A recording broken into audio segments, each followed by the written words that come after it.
వినిపించే కథలు ఇవి వినిపించే కథలు వినిపించే కథలు ఇవి వినిపించే కథలు.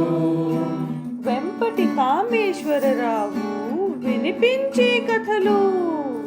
వినిపించే కథలు ఇవి వినిపించే కథలు వినిపించే కథలు ఇవి వినిపించే కథలు.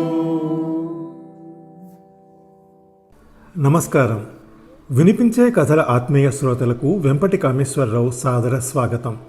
ఈరోజు నేను వినిపించే 131వ కథ VK131 శ్రీమతి పి సరళాదేవి గారి కథ ఎదురు చూసిన ముహూర్తం. స్వర్గీయ పి సరళాదేవి గారు వినిపించే కథల శ్రోతలకు పరిచితురాలే. వారి కథ వాడి కొమ్ములు గతంలో నేను వినిపించాను కదా. వారమ్మాయి డాక్టర్ పి శర్వాణి నేను వినిపించబోయే వారి కథ ఎదురు చూసిన ముహూర్తం గురించి ఏమంటున్నారో ఇప్పుడు విందాం. మా అమ్మగారు పి సరళాదేవి గారు. ఆమె చదివింది తక్కువే కానీ భర్త కుమారస్వామి గారి ఉద్యోగరీత్యా ఆంధ్రప్రదేశ్ రాష్ట్రమంతా తిరగడంతో చూసిన సమాజాన్ని ఇతివృత్తంగా చేసుకొని ఎన్నో కథలు రచించారు. ఆ రచనలే కాక నన్ను తెలుగు సాహిత్యం వైపు కృషి చేయడానికి, పరిశోధన చేయడానికి, అధ్యాపకురాలిగా పనిచేయడానికి ప్రోత్సాహం ఇచ్చారు.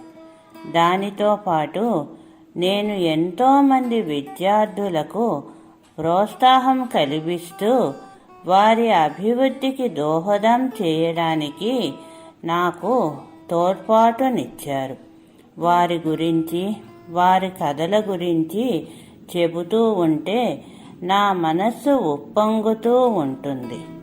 మా అమ్మగారి కథని వినిపిస్తూ నాకు ఈ అవకాశం ఇచ్చిన వెంపటి కామేశ్వరరావు గారికి నా ధన్యవాదాలు. అన్నట్టు వారి కథ తెలుగు రాష్ట్రాల్లో ఇంటర్మీడియట్లో పాఠ్యాంశంగా కూడా ఉందండి. ఇక కథలోకి పెడదాం. ఎదురు చూసిన ముహూర్తం.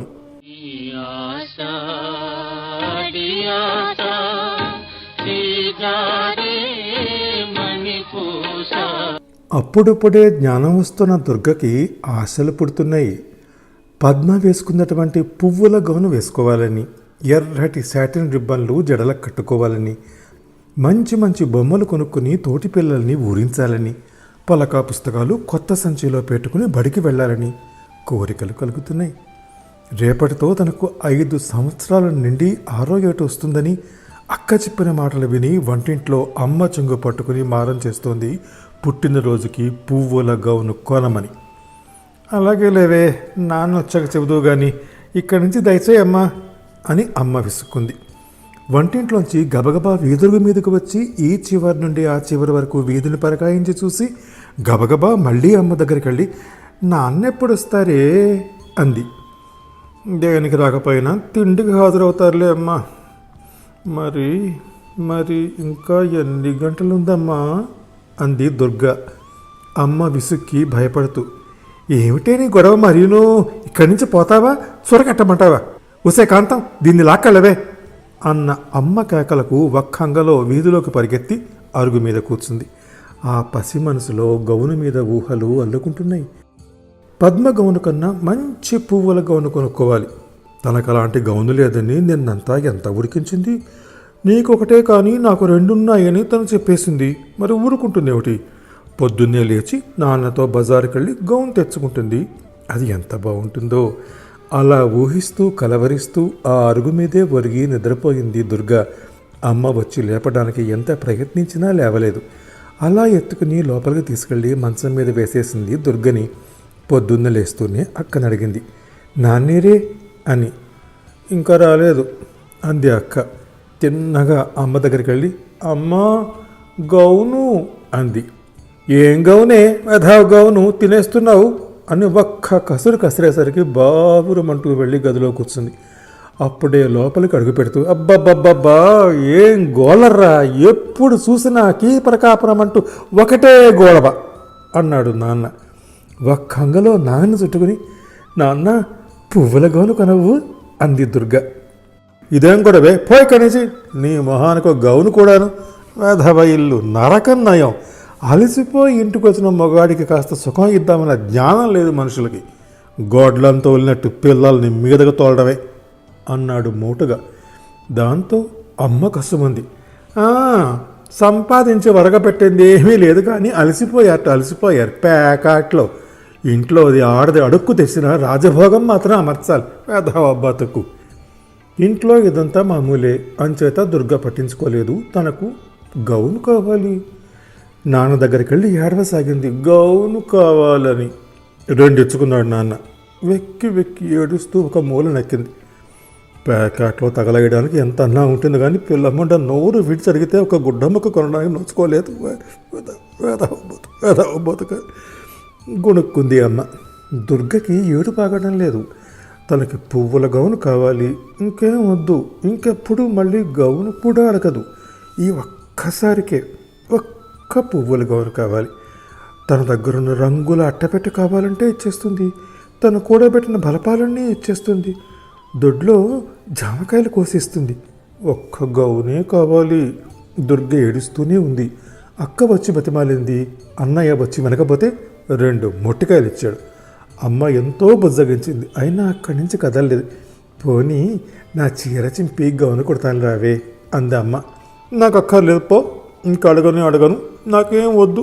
బడికెళ్ళను, అన్నం తిన్ను, నాకేది వద్దు అని బెక్కుతోంది. చావే వెధవమంటి పట్టు నువ్వును అని మరో 2 తగలనిచ్చి వదిలేసింది అమ్మ. అంతా భ్రాంతియేనా, జీవితాన వెలుగిందేనా, ఆశా నిరాశేనా. దుర్గ ఇంత ఏడుపు మళ్ళీ ఏడవలేదు. ఇటువంటి కోరికలు మళ్ళా కోరలేదు.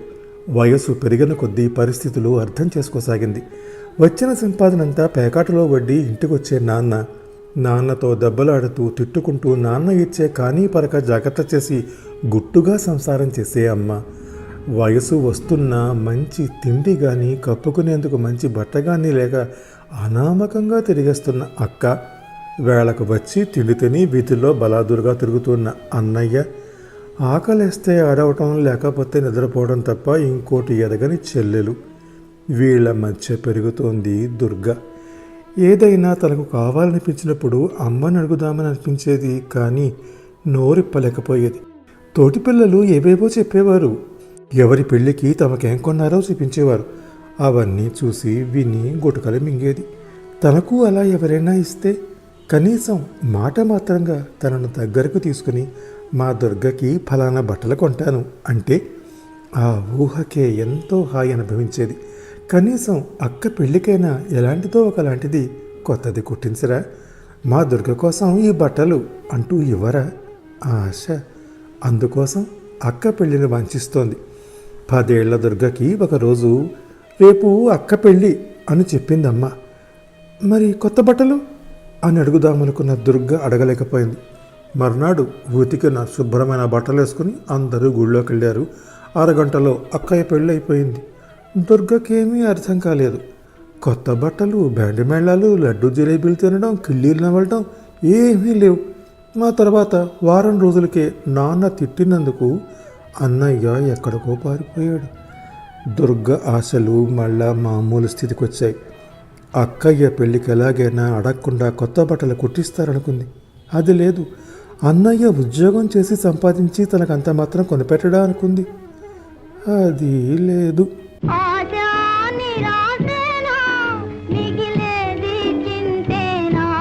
చీరలు కడుతోంది దుర్గ. స్కూల్ ఫైనల్ చదువుతోంది.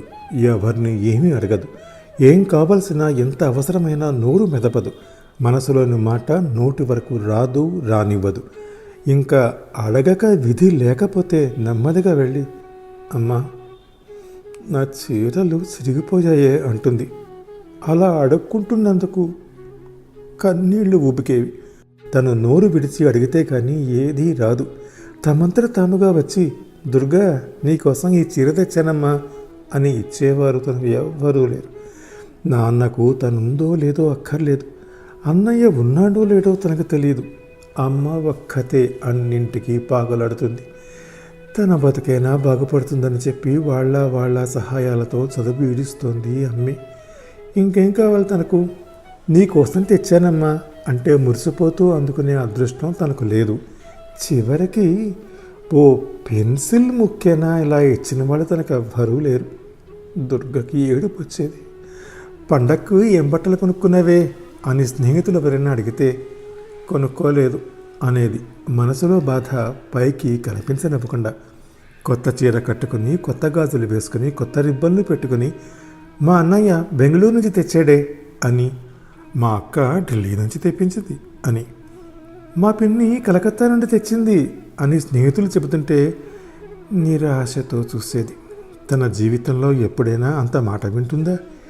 చీర అక్కర్లేదు, కనీసం రిబ్బన్ ముక్క నీ కోసం తెచ్చాను దుర్గా అనే క్షణం వస్తుందా? తనకి అంత అదృష్టం ఉందా? తనకెవరైనా ఏదైనా తెచ్చి ఇచ్చే ఘట్టం ఊహించుకుని పులకించిపోయేది. కళ్ళు మనసు ఆశతో నిండిపోయేవి. స్కూల్ ఫైనల్ పాస్ అయింది దుర్గా. అమ్మ నాన్న 2 రోజులు పోట్లాడుకుని ఎలాగైతేనే టీచర్ ట్రైనింగ్కి పంపించారు. రోజులు గడవటం లేదు దుర్గాకి. ఆ విచిత్రమైన ఆశ రోజు రోజుకు పెరిగిపోతోంది. నిరీక్షణలో నలిగిపోతోంది. ట్రైనింగ్ పూర్తయ్యాక ఉద్యోగంలో చేరింది. తన మీద తనకే ఆశ, తన జీతం మీద ఆశ, జీవితం మీద ఆశ. మొదటి నెల జీతం అందుకుని ఇంటికి వచ్చిన దుర్గా అమ్మ చెప్పిన మాటలు విని నిరసించిపోయింది. జీతం అలా అమ్మ చేతిలో పోసేసింది. చెల్లెల్ని చదివించాలి, అప్పులు మాపించాలి, సంసారం గడిపించాలి. దుర్గకి తన కర్తవ్యం ఏమిటో తెలిసింది. ఆశా నిరాశేనా మిగిలేది చింతేనా. జీవిత చక్రం తిరిగిపోతోంది. సంసారం తేరుకుంటోంది. చెల్లెలు పెద్దదవుతోంది. అమ్మ కష్టాలు కడతీరుతున్నాయి. కానీ దుర్గ ఆశ ఆశలాగే ఉంది. నెల నెల జీతం వస్తోంది. ప్రతిసారి పండగలు వస్తున్నాయి. పండగల్లో అమ్మకి, నాన్నకి, చెల్లెలకి స్వయంగా సొంత సంపాదనతో బట్టలు కొంటోంది. అదేమిటే వాళ్ళందరికీ కొంటావు కానీ నువ్వు కొనుక్కోవే అని తోటి టీచరు శకుంతలు అడిగితే, ఎలా కొనుక్కోమంటావు చెప్పు, నువ్వు కూడా తెచ్చుకొని ఎవరు అనరు, ఏ మొహం పెట్టు కొనుక్కోను అనేది ఆకాశంలోకి చూస్తూ. ఆ మాట విని జాలిపడాలో కోపపడాలో తెలియక వెర్రిగా చూసేది శకుంతల. కొన్న బట్టలు ఇంటి దగ్గర పడేసి వాళ్ళ మొహాలు చూస్తుంది ఆశగా. నువ్వు కూడా కొనుక్కోలేకపోయావా అక్కయ్య అని చెల్లెలు అంటుందేమో అని, నువ్వు తెచ్చుకోలేదేమే అని అమ్మ అంటుందేమోనని అన్నారు ఎవ్వరు అన్నారు. తన గురించి ఎవ్వరికీ అక్కర్లేదు. నీకోసం తెచ్చాను దుర్గా అనే మాటకు తను నోచుకోలేకపోయినా, తన డబ్బుతోనే అయినా నీ కోసం తెచ్చుకో అనైనా అన్నారు. పైగా పక్కింటి వాళ్ళతో అమ్మంటోంది. దానికేముందండి, బయట తిరుగుతుంటుందా, 4 చూస్తుంటుంది, ఎప్పుడైనా ఏదైనా కంటికి నచ్చితే వెంటనే కొనేసుకోగలదు, ఏటొచ్చి ఇంట్లో పడి ఉండేవాళ్ళం మేమే కదా అని. అవును, కొనేసుకోగలదు, కొనుక్కుంటోంది కూడా. ఎప్పటికైనా ఎవరైనా తనను తెచ్చుకోమంటారేమో అనే ఆశతో చూసి చూసి నలుగురిలోనూ తిరుగుతూ చిరుగుల చీరలు కట్టుకోలేక విసిగి కొనేసుకునేది. కొనుక్కునే సంతోషమైన ఉండనివ్వదు చెల్లెలు. నీవే బాగున్నాయి అక్కయ్య అంటుంది. దాంతో మనసు చివుక్కుమనిపోయి కట్టుకో బుద్ధి కాదు. ఎవరికి వారే ఈ లోకం, రారు ఎవ్వరు నీ కోసం. దుర్గను పెళ్లి చేసుకుందుకు ఇష్టపడి ఇంకో టీచరు దుర్గ తండ్రిని అడిగాడు. అలా తీసుకుపోతాను అంటే మా అభ్యంతరం ఏం లేదు, మేమేమి పెట్టలేము సరికదా, చెల్లెలి చదువుకి దుర్గే పెట్టాలి అన్నాడు. ఎవరి ఖర్చులు వారే పెట్టుకుని ఒప్పందం మీద గుళ్ళోనే దుర్గ పెళ్లి జరిగింది. నాన్న తత్వం తెలిసిన దుర్గ నాన్న దగ్గర నుంచి ఆశించకపోయినా ముచ్చటకైనా భర్త ఒక చీర కొంటాడనుకుంది. సంసారంలో ప్రవేశించాక ఆశ చిగురేసింది. కోరి పెళ్ళాడిన భర్త తన కోసం ఏం తీసుకురాడా? నీ కోసం తెచ్చాను దుర్గా అని ప్రేమతో తన కళ్ళల్లోకి చూడాడా? తన కోసం తెచ్చే ఆ అపురూపమైన వస్తువు ఏమిటో ఒక్కసారి అటువంటి దొస్తే చాలు. తనుందని, తనకివ్వాలని, తను సంతోషిస్తుందని ఒక వ్యక్తి ఇచ్చిన స్మృతిని, ఈ ప్రపంచంలో తన ఉనికిని గుర్తించిన స్మృతిని జీవితాంతం మనసులో నిలుపుకుంటుంది. తన జన్మంతా పువ్వులతో పూజ చేస్తుంది ఆ వస్తువుని. ప్రతిరోజు భర్త వచ్చేసరికి చేతుల పక్క పెదవుల పక్క ఆశగా చూసేది. తన కోసం తెచ్చే అపురూపమైన ఆ వస్తువు కోసం, ఈ ప్రపంచంలో తన మునుగుని గుర్తించే ఆ మాట కోసం. అతను దగ్గర పడుతున్న కొద్దీ గుండెలు కొట్టుకునేవి. మొహంలో ఆశ, ఆనందం తన్నుకు వస్తుంటే ఆపాదమస్తకం వణికిపోయేది. ఆ సంతోషాన్ని ఎలా భరించాలా అని ఆవేశపడేది. అతను ఆమె ఆరాటాన్ని గమనించకుండా బట్టలు మార్చుకుని ఆమెకు వంట దగ్గర సహాయం చేయాలని కూర్చునేవాడు. అరగంట గడిచే వరకు ఆ ఉద్విగ్నత సర్దుకోలేకపోయేది. రోజులు గడుస్తున్న కొద్దీ ఆ ఆశ కూడా క్షీణించసాగింది దుర్గకి. అతనికి ఏ తలంపు లేదు. అమ్మా నాన్నకు డబ్బు పంపడం, దుర్గ జీతం కూడా తీసుకుని సంసారానికి సంబారాలు తీసుకురావటం, స్నేహితులతో తిరగటం, అంతే అతను. పెళ్ళైన కొత్తలో కనీసం పూలైనా తెస్తాడనుకుంది దుర్గ. అలాంటివి స్ఫురించాలనే ఉద్దేశంతో ఒక నెల అతనికి చెప్పులు కొంది, ఒక నెల బట్టలు కొంది, అన్నీ తీసుకుని ఊరుకునేవాడు. దుర్గకి ఏడుపు వచ్చింది. వెధవ బతుకు. ఏ జన్మలో ఏ పాపం చేసుకుందో ఒక్క దమ్మిడి తన కోసం ఖర్చు పెట్టాలని అనిపించడం లేదు ఎవరికి. ఇంతకన్నా పరమ దరిద్ర నయం. మా వారు తెచ్చారండి అని నెలకు కొత్త చీర కట్టుకొచ్చేది శకుంతల. అప్పటి ఆమెలో ఎంతో అందం, ఆనందం కనిపించేవి. అదృష్టవంతురాలివి అనేది దుర్గ. మా అమ్మ పెట్టిందండి అనేది పక్కింటి అమ్మాయి పుట్టింటి నుంచి వస్తూ చీర తెచ్చుకుని. బాగుందండి అనేది దుర్గ. బాగుండకపోతేనే, తన కోసం ఎవరో తెచ్చి ఇచ్చిన వస్తువు బాగుండకపోతేనే, తనంటూ ఒకటి ఉందని గుర్తించి ఇవ్వటం చాలదు జన్మకి. తనకే అలా ఇస్తే కళ్ళకద్దుకుని తల మీద పెట్టుకునేది. పువ్వులు కొనుక్కోవడానికి వెళ్తూ పువ్వుల అంగడి చుట్టూ ముగి ఉన్న మగవాళ్ళని చూడలేక కొనకుండానే వచ్చేసేది. మా వారు హైదరాబాద్ నుంచి గాజులు తెచ్చారు చూడండి అంటున్న ఆడవాళ్ల మాటలు విని మాన్పడిపోయేది.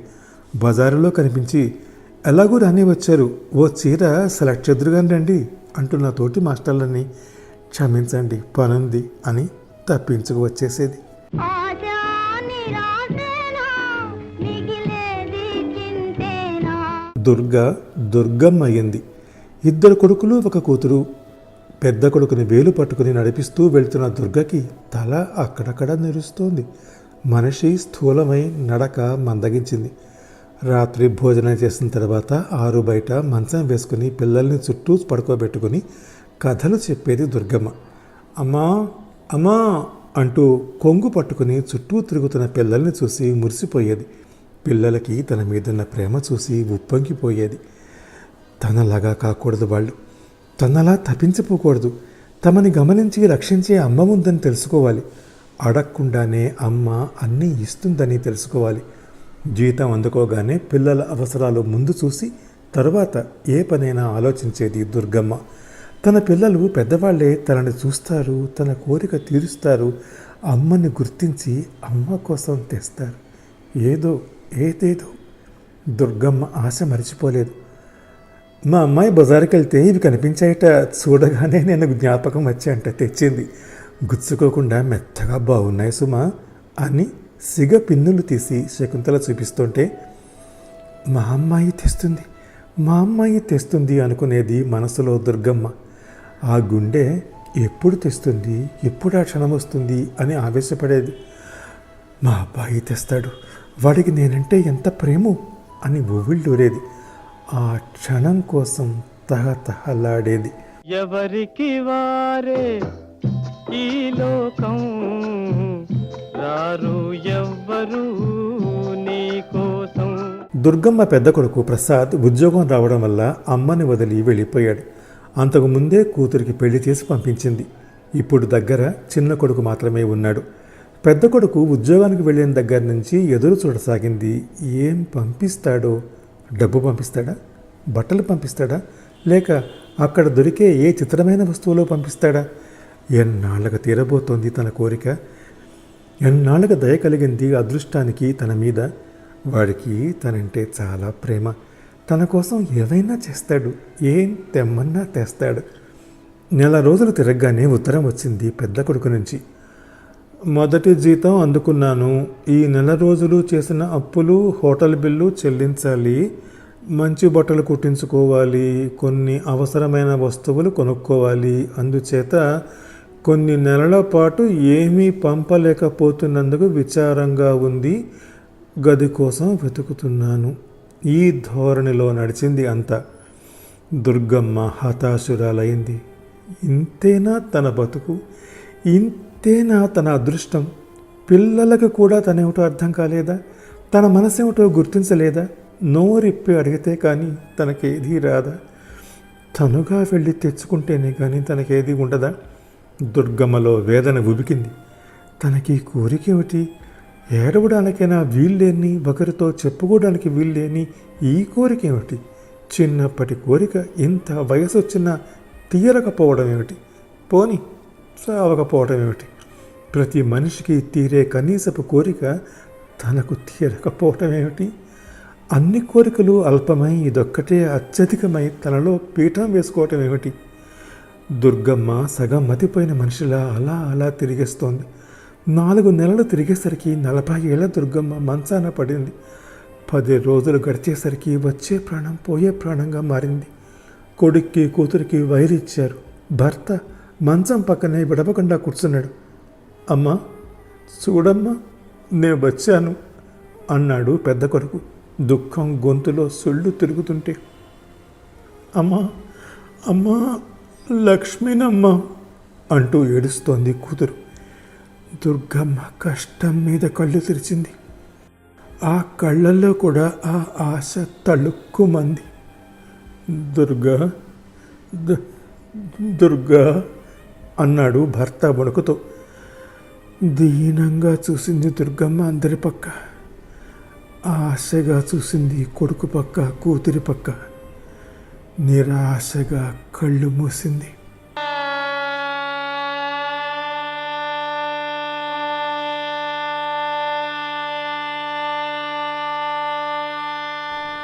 గొల్లుమన్నారందరూ.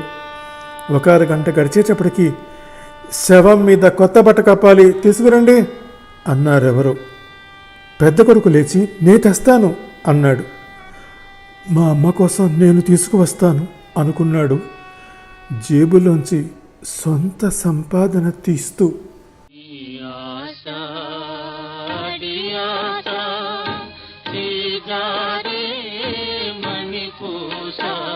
ఎదురు చూసిన ముహూర్తం. శ్రీమతి పి సరళాదేవి గారి కథ వినిపించే నా 131వ కథ VK131 విన్నారు. ఈ కథ మీకు నచ్చితే లైక్ చేయండి, మీ స్నేహితులకు షేర్ చేయండి, మీ అభిప్రాయాన్ని నాకు కామెంట్ చేయండి. నా వినిపించే కథల ఛానల్ని సబ్స్క్రైబ్ చేసి మీ ఆదరణని, ప్రోత్సాహాన్ని అందించండి. తప్పకుండా చేస్తారు కదా. నమస్తే. వినిపించే కథలు, ఇవి వినిపించే కథలు, వినిపించే కథలు, ఇవి వినిపించే కథలు. వెంపటి కామేశ్వరరావు వినిపించే కథలు. వినిపించే కథలు, ఇవి వినిపించే కథలు, వినిపించే కథలు, ఇవి వినిపించే కథలు.